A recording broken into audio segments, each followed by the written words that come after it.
जय हिंद दोस्तों, स्वागत है आप लोगों का गुरुकुल स्टडी अड्डा में। आज मैं आप लोगों के लिए कक्षा 6 हिंदी का पाठ योजना लेकर के आया हूं। तो यहाँ देखिए, सर्वप्रथम ऊपर आपको पाठ योजना संख्या लिखनी होती है। फिर उसके नीचे आप उस विद्यालय का नाम लिखते हैं जिस विद्यालय में शिक्षण कार्य के लिए जाते हैं। फिर उसके नीचे आपको 5 कॉलम बनाने होते हैं: दिनांक, कक्षा, विषय, कालांश और अवधि का।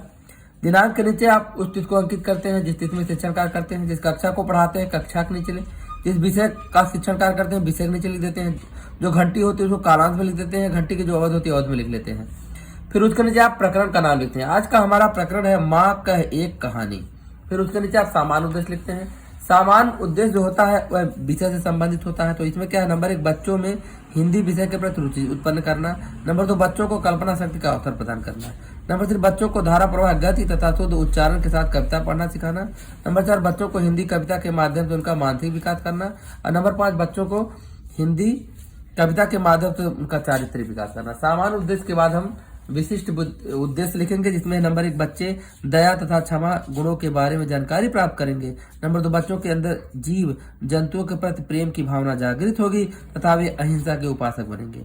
नंबर 3 रक्षक व भक्षक में सबसे बड़ा कौन होता है की जानकारी प्राप्त होगी। इसके बाद हम शिक्षण विधि लिखेंगे, प्रश्नोत्तर विधि और व्याख्यान विधि। फिर सहायक सामग्री का नंबर आएगा, इसमें हम लिखेंगे महात्मा बुद्ध का चित्र तथा अन्य कक्षा उपयोगी वस्तुएं। सहायक सामग्री के बाद अब हम देखें, यहाँ ध्यान से देखिएगा। अब यहाँ पूर्व ज्ञान लिखेंगे। पूर्व ज्ञान में बच्चे कुछ प्रचलित शब्दों के पर्यायवाची जानते हैं। इसके बाद हम प्रस्तावना हेडिंग डालेंगे, जिसमें हम 3 कॉलम बनाएंगे: क्रम संख्या, छात्र, अध्यापक क्रिया, छात्र क्रिया। पहला प्रश्न है वसुंधरा किसका पर्यायवाची शब्द है? छात्र कहेंगे पृथ्वी का। अगला प्रश्न बनाएंगे, किसी दूसरे बच्चे को खड़ा करेंगे, पृथ्वी पर सबसे बुद्धिमान प्राणी कौन है? छात्र कहेगा मनुष्य। अगला प्रश्न बनाएंगे, किसी तीसरे बच्चे को खड़ा करेंगे, मनुष्य के घर में मुख्यतः कौन कौन से रिश्ते होते हैं? छात्र कहेगा माता पिता, भाई बहन, दादा दादी। ठीक है, अगला प्रश्न बना लेंगे, अगले बच्चे को खड़ा करेंगे। माँ रात में छोटे बच्चे को सुलाने के लिए क्या सुनाती है? छात्र कहेगा कहानी और लोरी। अगला प्रश्न बना लेंगे नंबर 5, ऐसी कोई कविता सुनाओ जिसमें बेटा माँ से कहानी सुनाने का अनुरोध कर रहा हो। छात्र मन हो जाएंगे, यही समस्या तो प्रश्न हो जाएगा।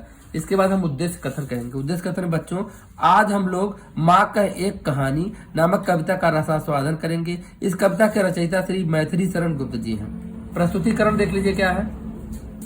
माँ कह एक कहानी, राजा था या रानी।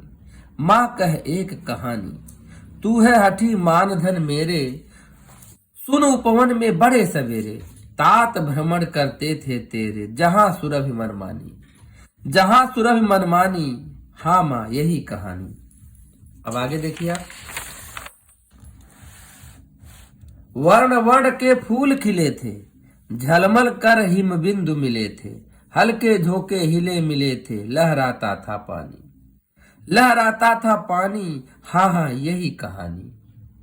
गाते थे खग कल कल स्वर से, सहसा एक हंस ऊपर से गिरा विद्ध होकर खरसर से। हुई पक्ष की हानि, हुई पक्ष की हानि, करुणा भरी कहानी। चौंक उन्होंने उसे उठाया, नया जन्म सा उसने पाया। इतने में आखेटक आया, लक्ष्य सिद्धि का मानी। लक्ष्य सिद्धि का मानी, कोमल कठिन कहानी। मांगा उसने आहत पक्षी, तेरे तात किंतु तेरे अच्छी। तब उसने जो खग था भच्छी, हट करने की ठानी। हट करने की ठानी, अब बढ़ चली कहानी।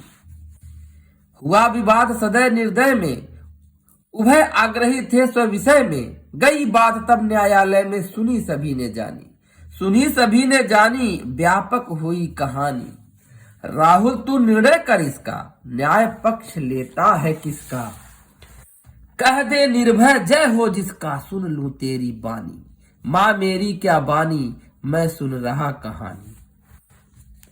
कोई निरपराध को मारे तो क्या अन्न उसे न उबारे। रक्षक पर भक्षक को वारे, न्याय दया का दानी। न्याय दया का दानी, तूने गुनी कहानी। आदर्श वाचन। अगली हेडिंग आदर्श वाचन। छात्र अध्यापक द्वारा उचित लय, आरोह अवरोह के साथ कविता का आदर्श वाचन किया जाएगा। अनुकरण वाचन, कतिपय छात्रों के द्वारा अनुकरण वाचन करवाया जाएगा। काठिन्य निवारण, 2 कॉलम बनाएंगे, शब्द और अर्थ।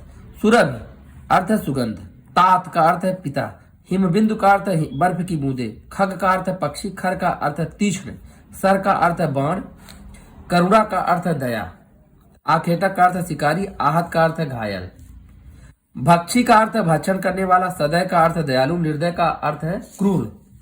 इसके बाद आगे बढ़ेंगे।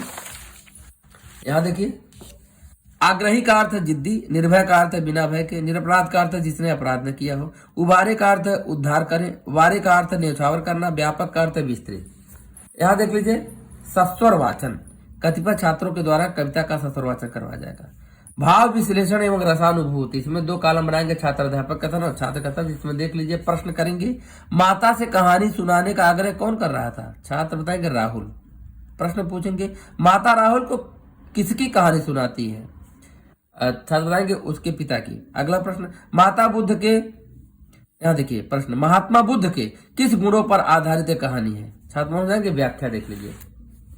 राहुल अपनी माता यशोधरा से कहानी सुनाने की जिद कर रहे हैं। माता यशोधरा राहुल को उनके पिता गौतम बुद्ध के बचपन की एक कहानी सुनाती हैं, जिसके अंतर्गत बुद्ध के दया और क्षमा गुणों के बारे में बताया गया है। यहाँ देख लीजिए, प्रश्न है, कहानी में घायल पक्षी कौन था? छात्र कहेंगे हंस। प्रश्न देखिए, पक्षी कैसे घायल हुआ था? उसे तीर लगा था। प्रश्न, पक्षी को तीर किसने मारा था? छात्र मान हो जाएंगे, व्याख्या बताएंगे। माता यशोधरा राहुल को बताती हैं कि एक दिन सुबह तुम्हारे पिता बगीचे में टहल रहे थे। उस समय बाग में मन को मोहने वाली फूलों की सुगंध बह रही थी। तब राहुल बोला, हाँ माँ, यही कहानी पूरी सुनाओ। यशोधरा कहती है, उस बगीचे में भिन्न भिन्न रंगों के फूल खिले हुए थे, जिन पर ओस की बूंदें झिलमिला रही थी। तभी हल्की हल्की हवा भी चल रही थी। अनेक पक्षी अपने मीठे स्वरों में बोल रहे थे। अचानक एक घायल हंस जमीन पर गिरा। उसके शरीर में तीर लगा था, जिससे उसका पंख कट गया था। यही करुणा भरी कहानी है। तुम्हारे पिता ने उसे उठा लिया। तब हंस को लगा कि उसे नया जीवन मिल गया है। इतने में ही शिकारी ने आकर उसे मांगा, लेकिन तुम्हारे पिता हंस की रक्षा करने वाले थे। वे शिकारी को हंस क्यों देते? इसलिए दोनों लोगों में बहस होने लगी थी। प्रश्न देखिए, विवाद कहाँ पहुंचा? न्यायालय में। प्रश्न, राहुल ने क्या निर्णय लिया और क्यों? मौन हो जाएंगे छात्र, व्याख्या बताएंगे। यशोधरा ने राहुल से पूछा, बेटा तू निर्भय होकर अपना राय दे कि किसका कार्य उचित था। राहुल ने कहा कि यदि कोई व्यक्ति किसी निर्दोष को मारता है तो सभी का कर्तव्य है कि निर्दोष की रक्षा करे। यशोधरा कहने लगी, तू सचमुच दयावान और न्यायी है, तूने वास्तव में कहानी को ठीक से समझ लिया। आगे बढ़ते हैं। आदर्श वाचन, छात्र अध्यापक द्वारा किया जाएगा। अनुकरण वाचन कतिपय छात्रों द्वारा करवाया जाएगा। मूल्यांकन प्रश्न, नंबर 1, कहानी सुनाने के बाद माता ने राहुल से क्या प्रश्न किया? नंबर 2, राहुल के उत्तर से उनके स्वभाव के विषय में क्या पता चलता है? नंबर 3, किसने कहा था कोई निरपराध को मारे तो क्या अन्य उसे नहीं उबारे? श्यामपट्ट कार्य, छात्र अध्यापक श्यामपट्ट कर कापी उतारने के लिए कहेंगे। निरीक्षण कार्य, जब छात्र श्यामपट्ट कार्य कापी उतार रहे होंगे तब छात्र अध्यापक कक्षा में घूम घूम कर उनकी कापियों का निरीक्षण करेंगे। इसके बाद अगले हैं गृह कार्य। पशु पक्षियों का शिकार करना दंडनीय अपराध है। आपके विचार में पशु पक्षियों को के शिकार की प्रवृत्ति को रोकने के लिए क्या क्या उपाय करना चाहिए? इसके बाद हस्ताक्षर पर्यवेक्षक, फिर हस्ताक्षर छात्र अध्यापक। इसी साथ वीडियो समाप्त हो रहा। वीडियो पसंद आया तो लाइक शेयर कमेंट करिएगा। ऐसे यूजफुल वीडियो पाना चाहते हैं तो चैनल को सब्सक्राइब कर दीजिएगा। धन्यवाद।